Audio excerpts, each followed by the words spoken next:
Welcome to Sober Without God, and tonight's video, Fall Asleep with Christopher Hitchens. I'd like to welcome you. You are safe here, and you are in the perfect place to rest your mind. One of my favorite things to do and favorite ways to fall asleep is to listen to some low-key videos about information that I cherish in a very relaxing atmosphere. I thought I would begin to have a series of videos about great atheist and agnostic thinkers in our time. And we begin tonight with Christopher Hitchens. I would encourage you, if you find this helpful, to like and subscribe, and also leave a comment and let me know where you're listening from, or if you're suffering from insomnia, or if you're just having a hard time falling asleep. Comments are a big help to my channel. Tonight we will take a calm, thoughtful journey through the life and works of one of the most influential and provocative thinkers of the modern era, Christopher Hitchens. We will even read some excerpts from some of his works. With his eloquence, wit, and uncompromising intellect, Hitchens left a mark not just in political commentary and literature, but also in the realm of religious criticism and moral philosophy. As we explore his life and legacy, allow the rhythm of his story to gently carry you into restful sleep. Let us begin not with debate or controversy, but with the quiet beginnings of a man who would go on to challenge empires, doctrines, and ideas. Christopher Eric Hitchens was born on April 13th, 1949, in Portsmouth, England. His father, Eric, was a former naval officer, and his mother, Yvonne, was known for her charm and sharp mind. Christopher's upbringing was shaped by a deep sense of British tradition and post-war austerity. He was educated in Cambridge, then at Oxford, where he studied philosophy, politics, and economics. It was here that his passion for literature, politics, and discourse began to flourish.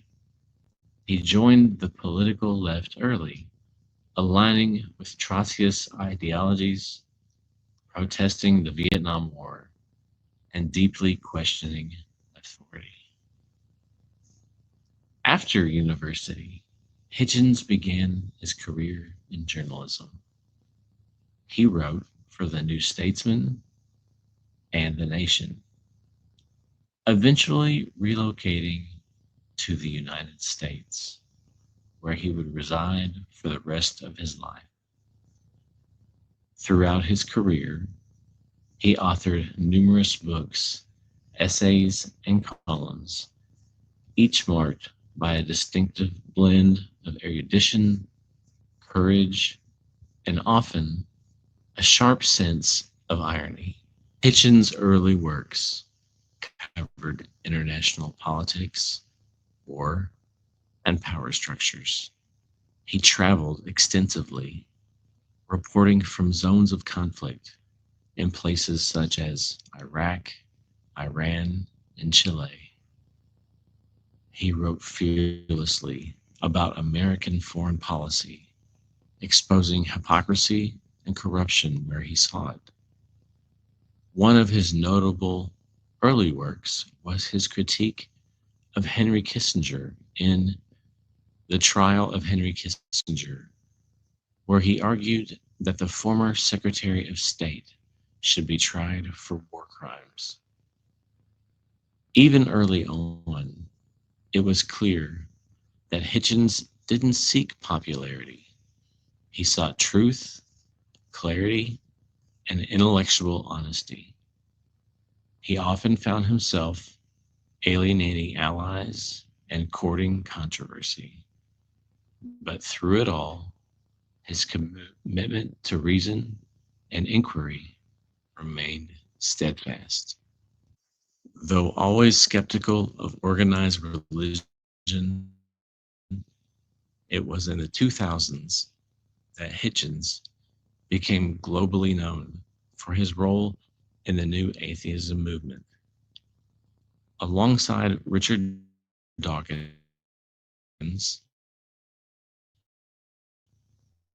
Sam Harris, and Daniel Dennett, the so his 2007 book, God is Not Great: How Religion Poisons Everything, became a bestseller. In it, he argued that religion is not just untrue, but harmful.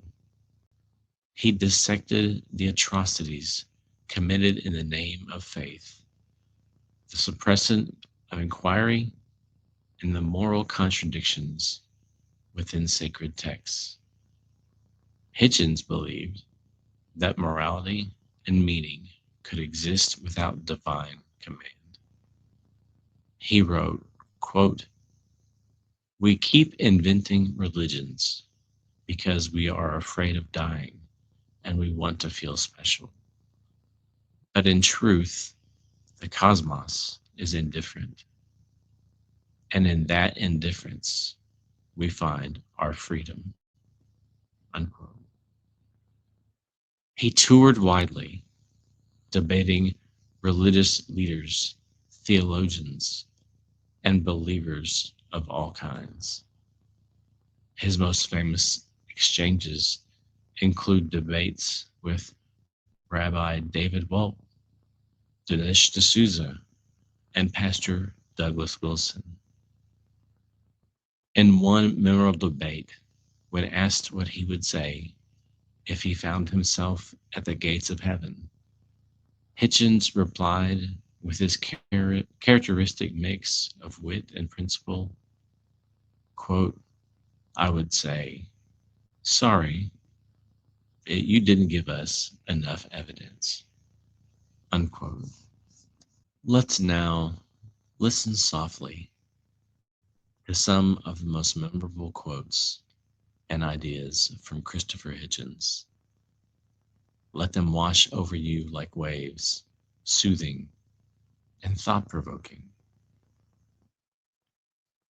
The essence of the independent mind lies not in what it thinks, but in how it thinks.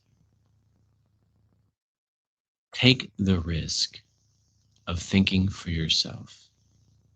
Much more happiness, truth, beauty, and wisdom will come to you that way.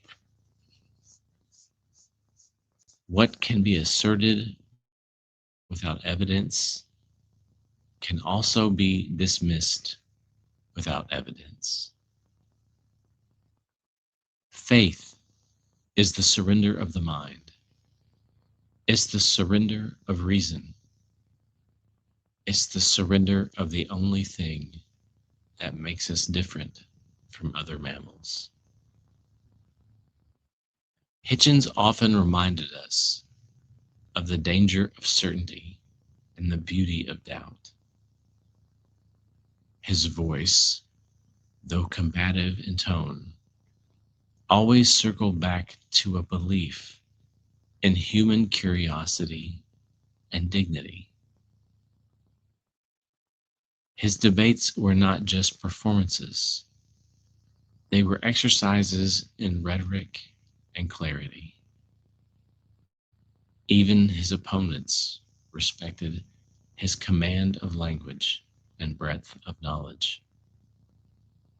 In one dialogue with Al Sharpton, he said, "If someone tells me that I can be moral only because I fear punishment, I start to worry about their character." Let's read now from excerpts from some of his books. This is from his biography, Hitch 22.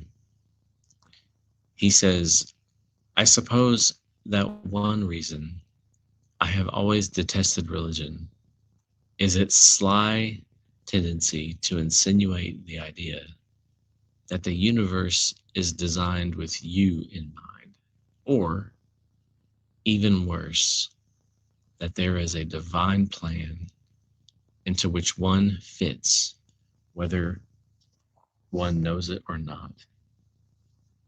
This kind of modesty is too arrogant for me. However, I have been unblushing enough to write a book that is largely about myself. And I thought it might be of interest if I said a few words about what I am actually like. In this, I am going by what I often feel as a reviewer is missing in standard works of memoir and autobiography. Here's one way to start.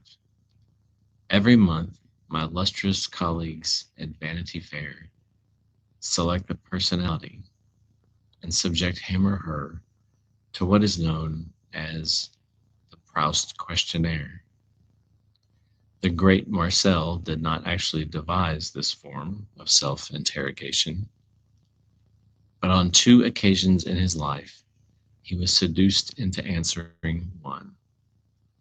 I have here amalgamated the two sets of questions. What do you regard as the lowest depth of misery? And then Hitchens' answer. Just to give you an idea, Proust's reply was to be separated from Mama. I think that the lowest depth of misery ought to be distinguished from the highest pitch of anguish. In the lower depths come enforced idleness, sexual boredom, and or impotence. At the highest pitch, the death of a friend, or even the fear of the death of a child. Where would you like to live? In a state of conflict or a conflicted state? What is your idea of earthly happiness? To be vindicated in my own lifetime. To what faults do you feel most indulgent? To the ones that arise from urgent material needs. Who are your favorite heroes of fiction? Dennis Barlow, Humbert Humbert, Horatio Hornblower, Jeeves, Funes the Memorious, Lucifer. Who are your favorite characters in history? Socrates, Spinoza, Thomas Paine, Rosa Luxemburg, Leon Trotsky. Who are your favorite heroines in real life? The women of Afghanistan, Iraq, and Iran, who risked their lives and their beauty to defy the foulness of theocracy. Your favorite painter? Goya, Otto Dix. Your favorite musician? J.S. Bach, Bob Dylan. The quality you most admire in a man? Courage, moral and physical. Anima, the ability to think like a woman. Also, a sense of the absurd. The quality you most admire in a woman? Courage, moral and physical. Anima, the ability to visualize the mind and need of a man, also a sense of the absurd. Your favorite virtue, an appreciation for irony. Your least favorite virtue, or nominee for the most overrated one. Faith, closely followed in view of the overall shortage of time by patience. Your proudest achievement? Since I can't claim the children as solely mine, being the dedicatee of books by Salman Rushdie and Martin Amis, and poems by James Fenton and Robert Conquest. Your favorite occupation? Travel in contested territory. Hard-working writing and reading when safely home, in the knowledge that an amusing friend is later coming to dinner. Who would you have liked to be? Prometheus, Oscar Wilde, Emile Zola. Your most marked characteristic? Insecurity. What do you most value in your friends? Their continued existence. What is your principal defect? Becoming bored too easily. What to your mind would be the greatest of misfortunes? Loss of memory. What would you like to be? One who understood music and chess and mathematics, or one who had had the courage to bear arms? What is your favorite color? Blue, sometimes red. What is your favorite flower? Garlic. What is your favorite bird? The owl. What word or expression do you most overuse? Rereading a collection of my stuff, I was rather startled to find that it was perhaps. What are your favorite names? Alexander, Sophia, Antonia, Celeste, Liam, Hannah, Elizabeth, Wolfgang. What is it you most dislike? Stupidity, especially in its nastiest forms of racism and superstition. Which historical figures do you most despise? Stanley Baldwin, the Ayatollah Khomeini. Which contemporary figures do you most despise? Henry Kissinger, Osama bin Laden, Joseph Ratzinger. Which events in military history do you most admire? Thermopylae, Lepanto, the defense of Little Round Top at Gettysburg, the mutinies in the German army in 1918, and the German General Staff in 1944, the Royal Navy's Arctic convoys. Which natural gift would you most like to possess? the ability to master other languages, which would have hugely enhanced the scope of these answers. How would you like to die? Fully conscious and either fighting or reciting or fooling around? What do you most dislike about your appearance? The way in which it makes former admirers search for neutral words. What is your motto? Allons travailler, this more imperative version of get on with it, is annexed from Emile Zola, though E.M. Forster somewhat overextended it by enjoining us to get on with your work and behave as if you were immortal.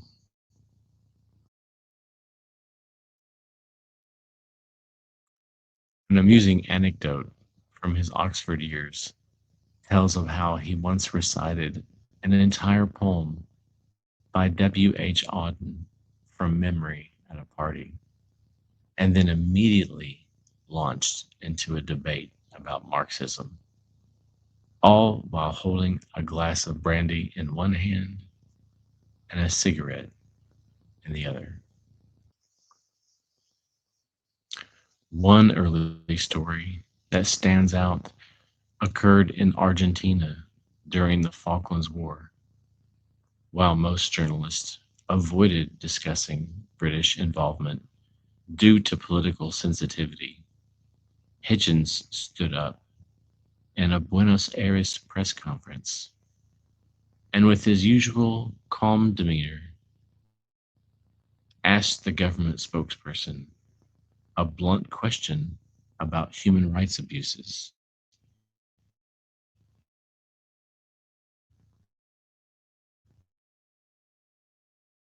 The room reportedly.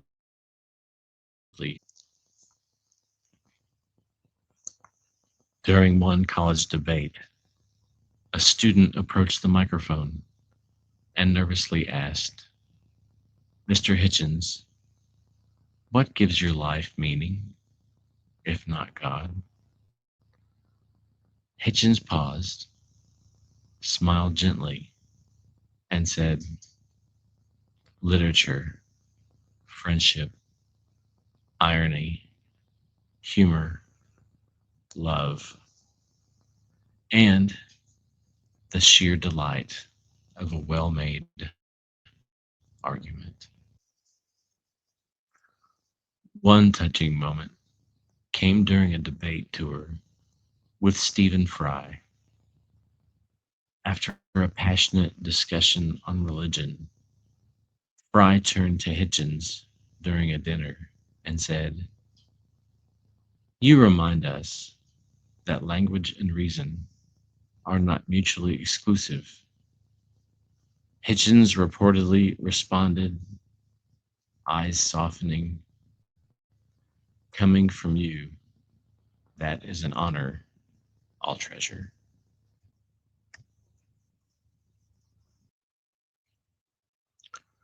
One of Hitchens' best debate for performances was against Tony Blair. The video is worth watching, and I'm going to read Hitchens' opening statement, though my reading does not do Hitchens speaking justice. He said, I have a text, and it is from Cardinal Newman. Recently, Cardinal Newman was beatified, and he is on his way to canonization. He is a man whose apologia made many Anglicans reconsider their fealty and made many people join the Roman Catholic Church, and is considered, I think rightly, a great Christian thinker. The text reads, the Catholic Church holds it better for the sun and moon to drop from heaven for the earth to fall, and for all the many millions on it to die in extremest agony, then that one soul, I will not say, will be lost, but should commit one venial sin, should tell one willful untruth, or should steal one farthing without excuse. You have to say, it's beautifully phrased. But to me, what we have here is a distillation of precisely what is twisted and immoral in the faith mentality. That is essential fanaticism, its consideration of the human being as raw material, and its fantasy of purity. Once you assume a creator and a plan, it makes humans objects in a cruel experiment whereby we are created sick and commanded to be well. I'll repeat that. Created sick and then ordered to be well. And a celestial dictatorship is installed over us to supervise this, a kind of divine North Korea, greedy and exigent, greedy for uncritical praise from dawn till dusk, and swift to punish the original sins with which it so tenderly gifted us in the first place. However, let no one say there's no cure. Salvation is offered. Redemption, indeed, is offered at the low price of the surrender of your critical faculties. Religion, it must be said, makes extraordinary claims. Though I would maintain that extraordinary claims require extraordinary evidence, rather daringly, religion provides not even ordinary evidence for its extraordinary supernatural claims.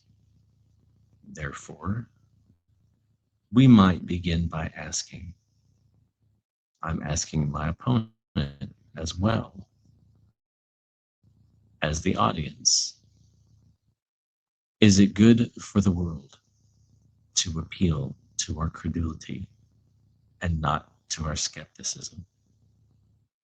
Is it good for the world to worship a deity that takes sides in wars and human affairs, and to appeal to our fear and to our guilt?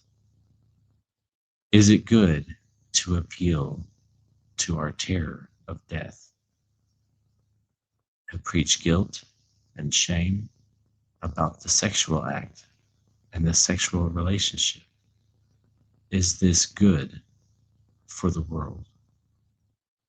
Of asking yourself the while, are these really religious responsibilities, as I maintain they are, to terrify children with the image of hell and eternal punishment, not just for themselves, but for their parents and those they love? Perhaps worst of all, to consider women an inferior creation. Is that good for the world? And can you name a religion that has not done that? To insist that we are created and not evolved in the face of all the evidence. Religion forces nice people to do unkind things and also makes intelligent people say stupid things.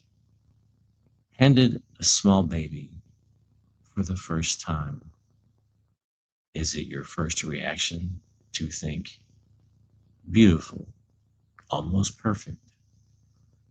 Now please hand me the sharp stone for its genitalia, that I may do the work of the Lord.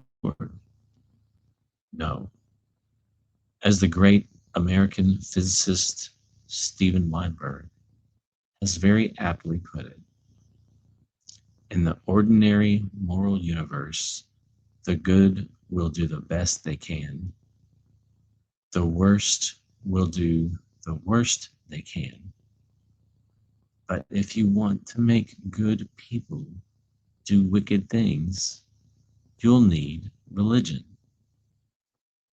Now, I'm going to say why I think this is self-evident in our material world.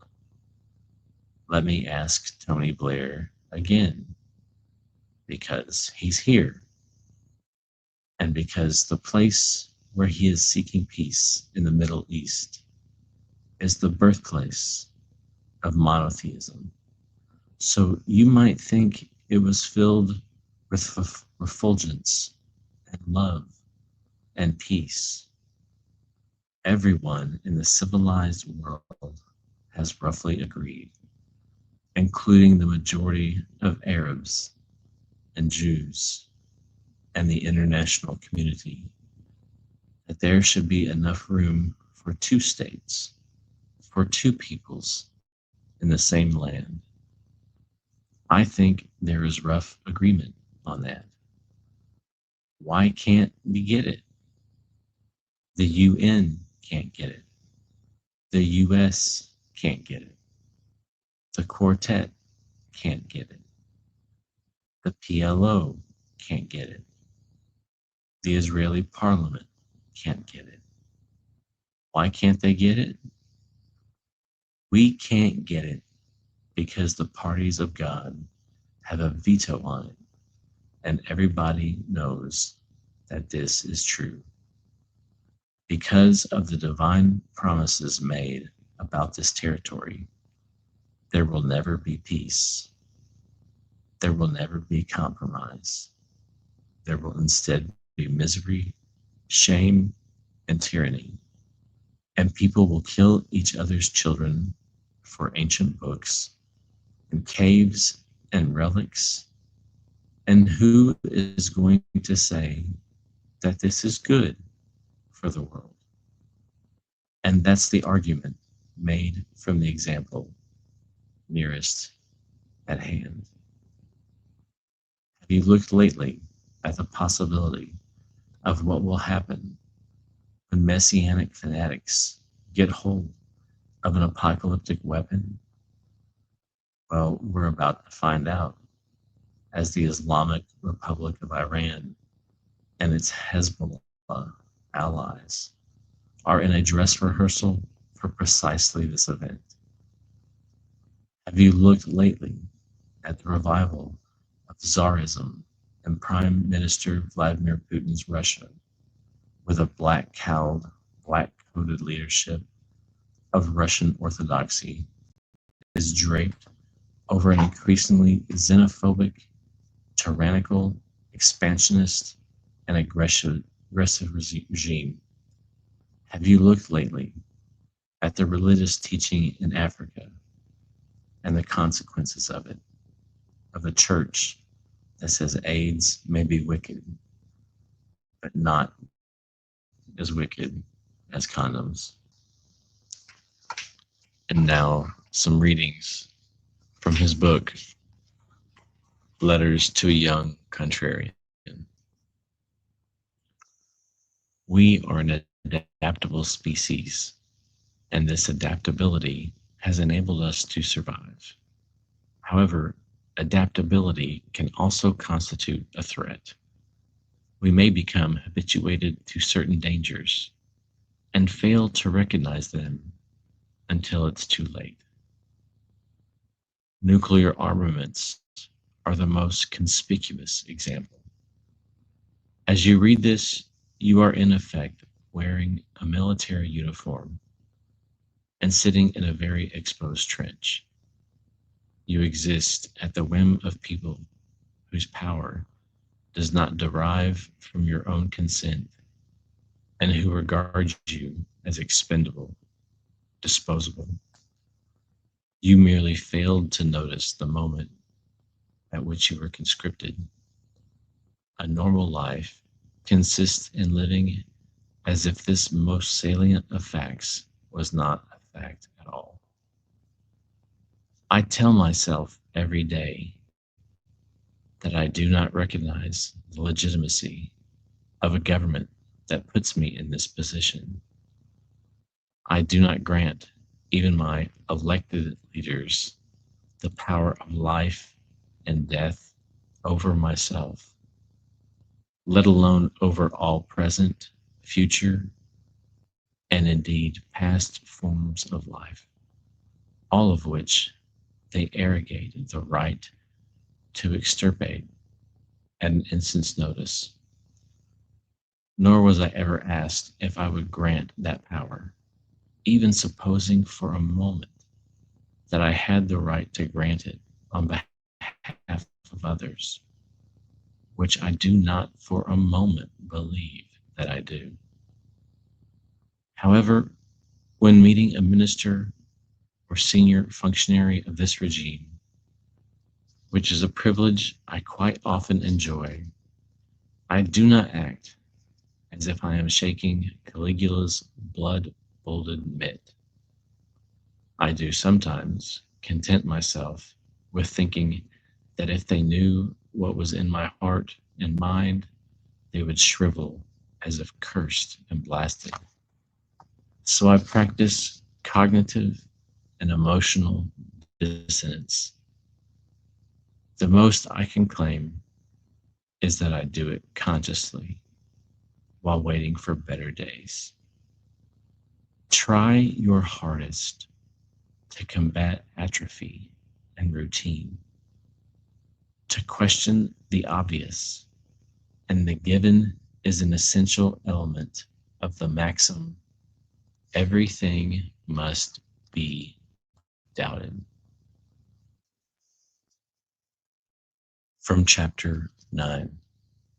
You seem to have guessed from some remarks I have already made in passing that I am not a religious believer. In order to be absolutely honest, I should not leave you with the impression that I am part of the generalized agnosticism of our culture.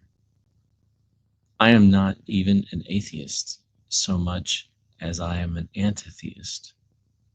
I not only maintain that all religions are versions of the same untruth, but I hold that the influence of churches and the effect of religious belief is positively harmful.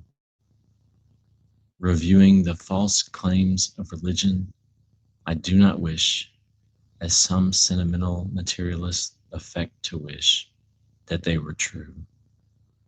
I do not envy believers their faith. I am relieved to think that the whole story is a sinister fairy tale. Life would be miserable if what the faithful affirmed was actually the case. I have met many brave men and women, morally superior to myself, whose courage in adversity derives from their faith. But whenever they have chosen to speak or write about it, I have found myself appalled by the instant decline of their intellectual and moral standards. They want God on their side and believe they are doing his work. What is this? Even at its very best, an extreme form of solipsism. They proceed from conclusion to evidence. Our greatest resource is the mind, and the mind is not well trained by being taught to assume what has yet to be proved. This arrogance and illogic is inseparable even from the meekest and most altruistic religious affirmations. A true believer must believe that he or she is here for a purpose and is an object of real interest to a supreme being. He or she must also claim to have at least an inkling of what that supreme being desires. I have been called arrogant myself in my time, and hope to earn the title again, but to claim that I am privy to the secrets of the universe and its creator, that's beyond my conceit. I therefore have no choice but to find something suspect even in the humblest believer, let alone in the great lawgivers and edict makers, of whose flock, and what a revealing word that is, they form a part.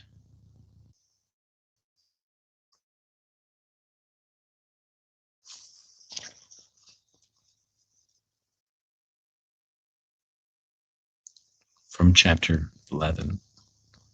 In that period, the manipulation of populism by elitism was rather a hit or miss affair. The church and king mobs unleashed by the authorities in Georgian England were, I don't believe I exaggerate, outlets for energy that might otherwise be directed at church and king. Instead, those who could not read were given cakes and ale for making a pyre of copies of the Rights of Man. If you read Dickens' description of the Gordon riots and Barnaby Rudge, you will strike much the same idea. For the party of order, disorder has always had its uses. It is not only reformers and revolutionaries who claim to speak in the name of the general will. Much the same can be said about literary and scientific or even medical matters. Books that were once banned or ridiculed, or both, from the time of the condemned Socrates to the time of the forbidden Ulysses, have had to be saved not by the crowd, but from the crowd. The evidence of our own evolution had to be broken to people very gently, lest they take up some stupid slogan about the rock of ages being preferable to the age of rocks. Care still has to be taken on this point when dealing with the tender-headed. Many are the works of genius now in public libraries that would have been incinerated if a roll of opinion had been called. And since I appear to you to be fixated on this point anyway, I trust I will lose none of your respect if I remind you once again that the forces of piety have always and everywhere been a sworn enemy of the open mind and the open book. Do not think for a moment that I have exhausted this point. Nowadays, public opinion is more smoothly and easily ventriloquized. I am sure you have had the experience of making up your own mind on a question and then discovering on the evening news of the same day that only 23.6% of people agree with you. Ought you be depressed or disconcerted by this alarmingly exact dissection of the collective brain? Only if you believe that a squadron of under-talented but overpaid pseudoscientists have truly and verifiably arrived at this conclusion. And perhaps, indeed, I would argue in any case, not even then. I am sure that you are partially armored, as most intelligent people are, against this kind of thing. Everybody knows that the question can be loaded. Everybody knows that the sample can be weighted. Everybody knows that the intelligibility of the questions depends on the commonplace and the regnant assumptions. It's a mark of sophistication to understand these things, and occasionally to announce that one distrusts or suspects them. However, these reservations don't amount to a serious critique. The first thing to notice, surely, is that these voyages into the ocean of the public mind are chartered and commissioned by wealthy and powerful organizations who do not waste their money satisfying mere curiosity. The tactics are the same as those of market research. The point is not to interpret the world, but to change it. A tendency to favor one product over another is something not to be passively discovered and observed, but to be nurtured, encouraged, and exploited. From chapter 15. In one way, traveling has narrowed my mind. What I have discovered is something very ordinary and unexciting, which is that humans are the same everywhere, and the degree of variation between members of our species is very slight. This is, of course, an encouraging finding. It helps arm you against news programs back home that show seething or abject masses of either fanatical or torpid people. In another way, it is a depressing finding. The sorts of things that make people quarrel and make them stupid are the same everywhere. The two worst things, as one can work out without leaving home, are racism and religion. When allied, these two approximate to what I imagine fascism must have felt like. Freud was brilliantly right when he wrote about the narcissism of the small difference. Distinctions that seem trivial to the visitor are the obsessive concern of the local and the provincial minds. Some select readings from God is Not Great, How Religion Poisons Everything, Chapter 5.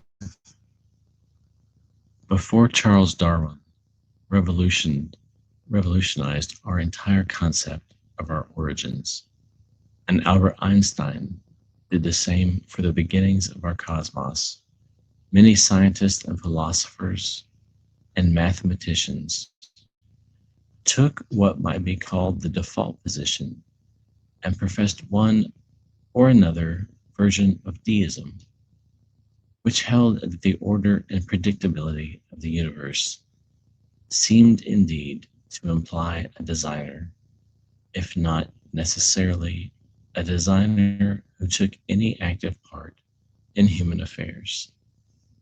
This compromise was a logical and rational one for its time, and was especially influential among the Philadelphia and Virginia intellectuals, such as Benjamin Franklin and Thomas Jefferson, who managed to seize a moment of crisis and use it to enshrine Enlightenment values in the founding documents of the United States of America. Yet, as St. Paul so unforgettably said, when one is a child, one speaks and thinks as a child. But when one becomes a man, one puts away childish things. It is not quite possible to locate the exact moment when men of learning stop spinning the coin as between a creator and a long, complex process, or cease trying to split the deistic difference. But humanity began to grow up a little in the closing decades of the 18th century and the opening decades of the 19th. Charles Darwin was born in 1809 on the very same day as Abraham Lincoln, and there is no doubt as to which of them has proved to be the greater emancipator. If one had to emulate the foolishness of Archbishop Usher and try to come up with the exact date on which the conceptual coin came down solidly on one side, it would be the moment when Pierre Simon de Laplace was invited to meet Napoleon Bonaparte. Laplace, 1749 to 1827, was the brilliant French scientist who took the work of Newton a stage further and showed by means of mathematical calculus how the operations of the solar system were those of bodies revolving systematically in a vacuum. When he later turned his attention to the stars and the nebulae, he postulated the idea of gravitational collapse and implosion, or what we now breezily term the black hole.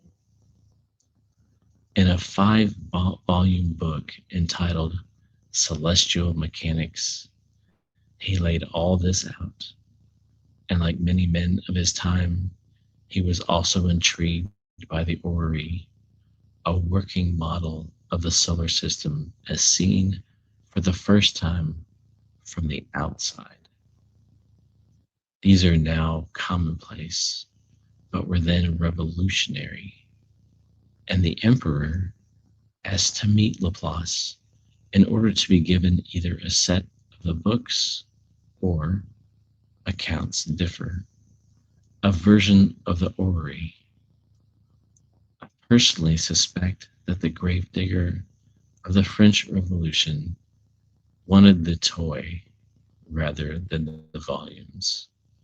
He was a man in a hurry and had managed to get the church to baptize his dictatorship with a crown.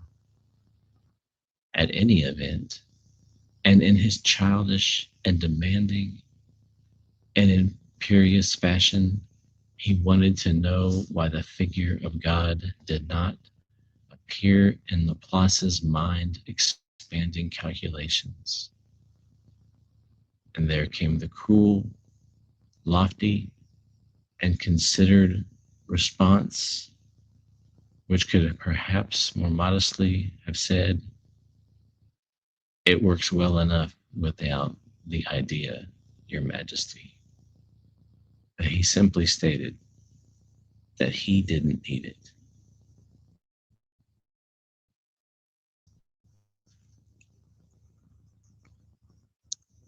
From chapter 15, Atonement.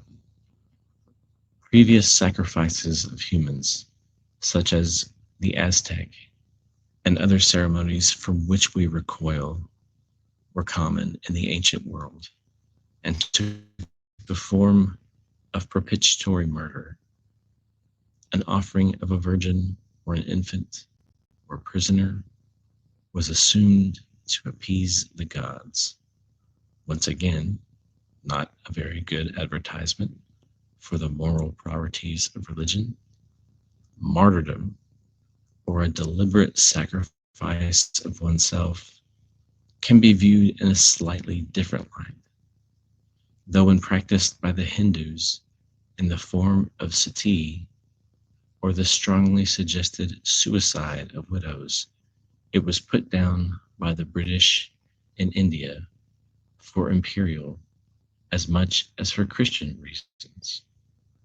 Those martyrs who wish to kill others as well as themselves in an act of religious exaltation are viewed more differently still.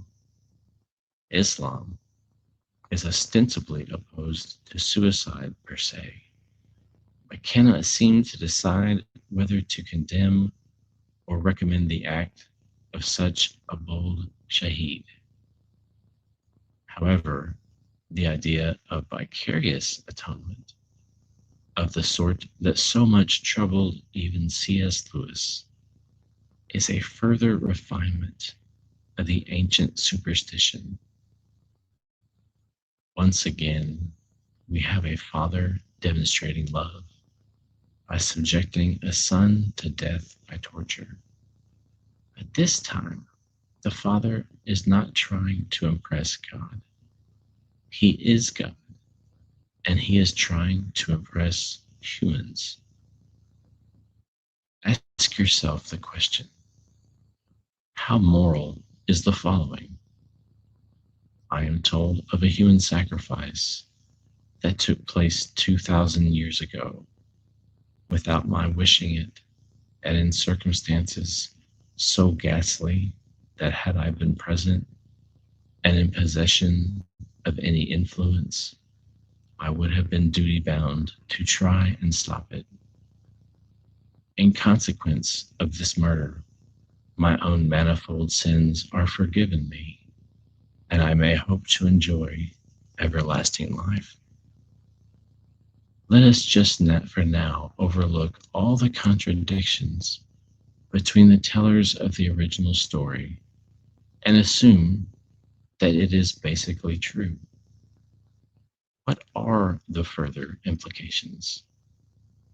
They are not as reassuring as they look at first sight.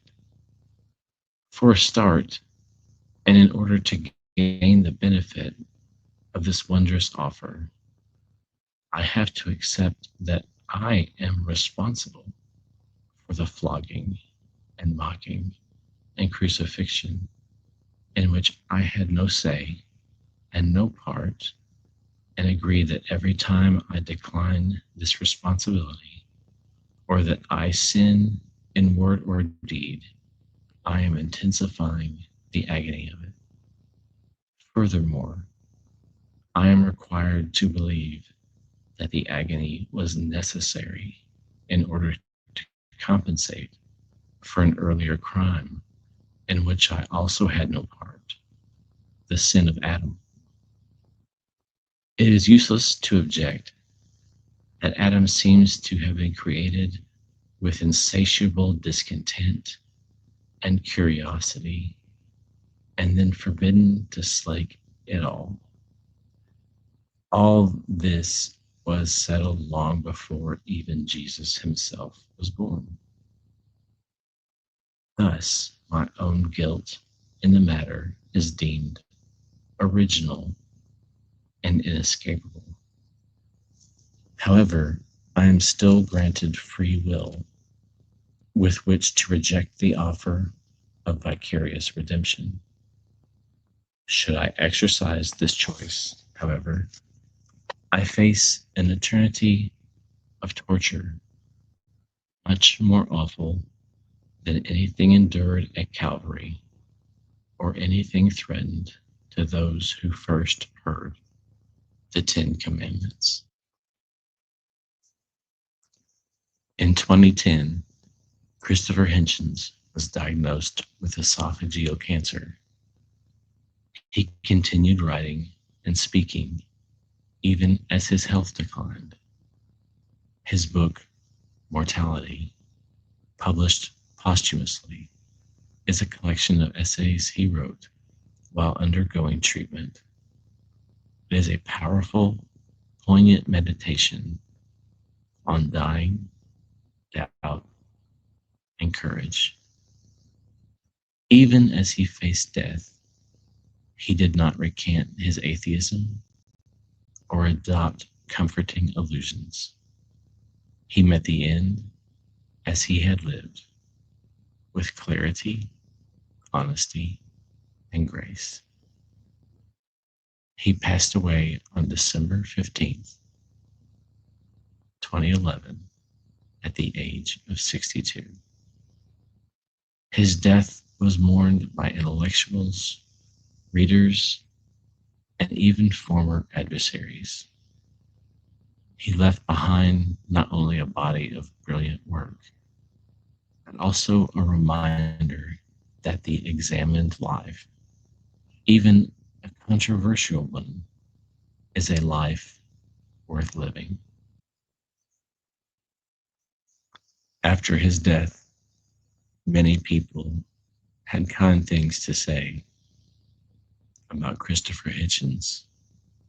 Richard Dawkins said, "If someone had the temerity to mention God in a conversation, he would demolish them with precision and relish.